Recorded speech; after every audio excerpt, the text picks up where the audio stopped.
Before you begin this dissection, which will be performed on pro sections, you'll actually have to remove the lower limb at the hip joint.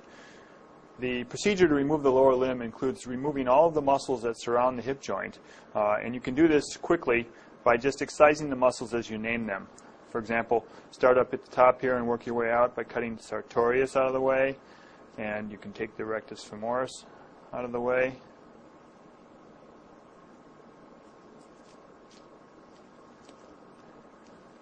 You can cut the tensor fasciae lata muscle off its attachment. You're just going to continue doing this all the way around until you've exposed the entire capsule of the hip joint.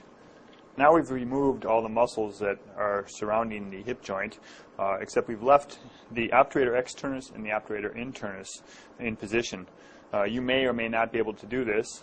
We only did this so that you can get a view of these muscles because they're kind of hard to see and appreciate in some of the earlier dissections.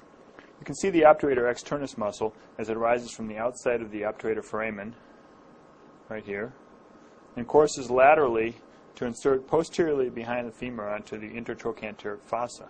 Now next I'm going to turn the cadaver over and look at the posterior aspect of this so you can see where the obturator internus tendon also inserts.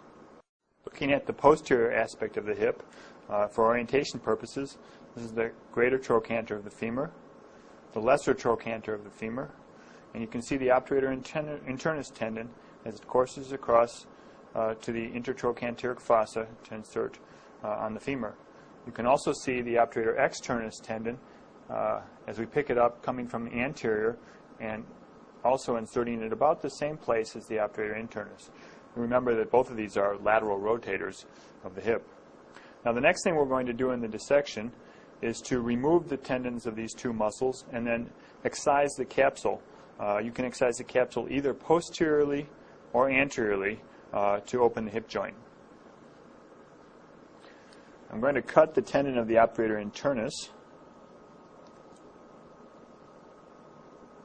Maybe. Move it out of the way.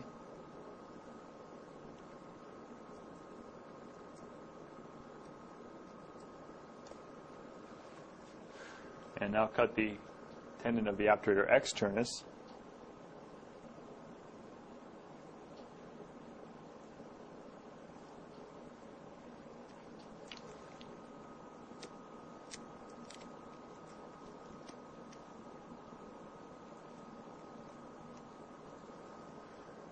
To expose the rest of the posterior aspect of the hip capsule.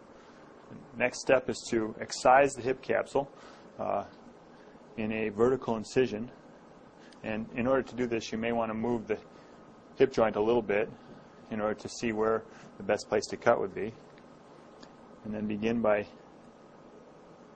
making a vertical incision through the hip capsule. If you do this while you're putting a little bit of pressure in a lateral medial rotation, you should be able to pop the head of the femur right out of the acetabulum.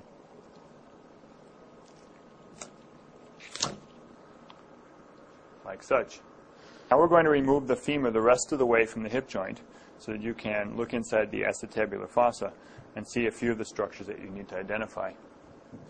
First of all, the acetabular labrum is a cartilaginous ring that deepens the socket, and you can see that here as this cartilage that continues all the way around.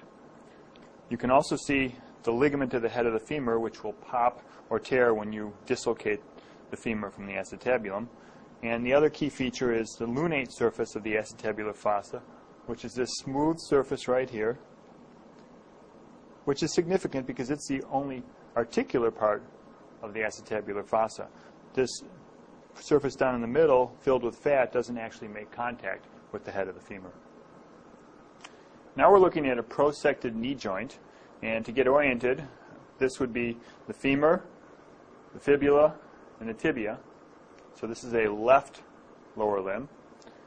And we can see the patella with its patellar tendon right up here, and the ligament of the patella going down to attach to the tibial tuberosity. I'm going to reflect the patellar tendon and its ligament out of the way and look inside the knee joint. where you'll be able to see the cruciate ligaments deep inside. We can see the anterior cruciate ligament right here. And behind that, a little bit of the posterior cruciate ligament way in there. Posterior cruciate ligament will be easier to see from the posterior aspect of the knee, but I'm not going to flip that around right now. Then you can look at the menisci, which are little cartilaginous rings which somewhat deepen the articular surface between the tibia and the femur.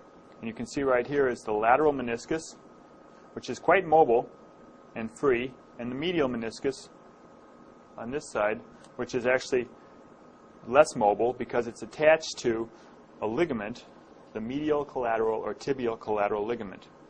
The tibial collateral ligament is known as a capsular ligament, so it is actually a part of the capsule. Whereas on the lateral side, the fibular collateral ligament is an extracapsular ligament, and you can see that it is not attached to the lateral meniscus, and there's space in between.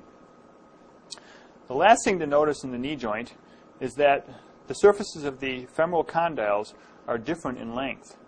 The lateral femoral condyle runs from this surface here, where the patellar articulation stops, down underneath and around behind, whereas the medial side runs all the way up much further than the lateral one, and you can see that the medial condyle is much longer than the lateral condyle. This is significant because during extension of the knee joint, there's more travel at the medial condyle than there is at the lateral condyle.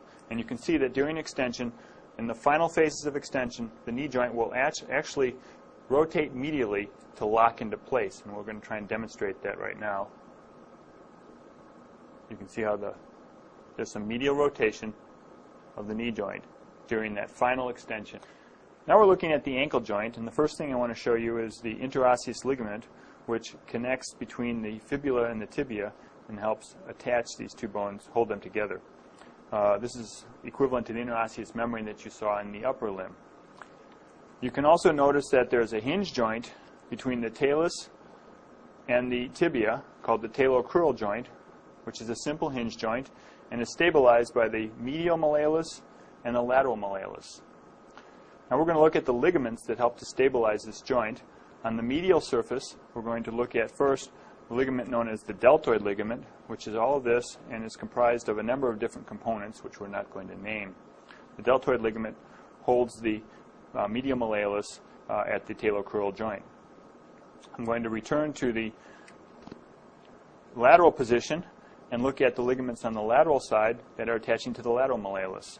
These are known as the anterior talofibular, which is between the talus and the fibula, the posterior talofibular, which is seen way up in here between the talus and the fibula,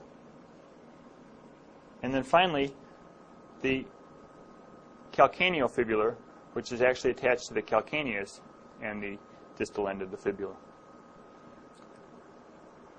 Now we're looking at the plantar aspect of the foot, and we're going to look at three ligaments: the long plantar, short plantar, and spring ligament. The long plantar is directed longitudinally, and you can see it here with its fibers going straight out towards the toes, and the long plantar ligament encapsulates part of the peroneus longus tendon. Then the short plantar ligament runs off on an angle towards the medial side of the foot. You can see that the direction of the fibers changes slightly here. And finally, the spring ligament is found between the calcaneus and the navicular and supports the talus as it runs off in this direction. That's all we need to look at in the ligaments of the foot.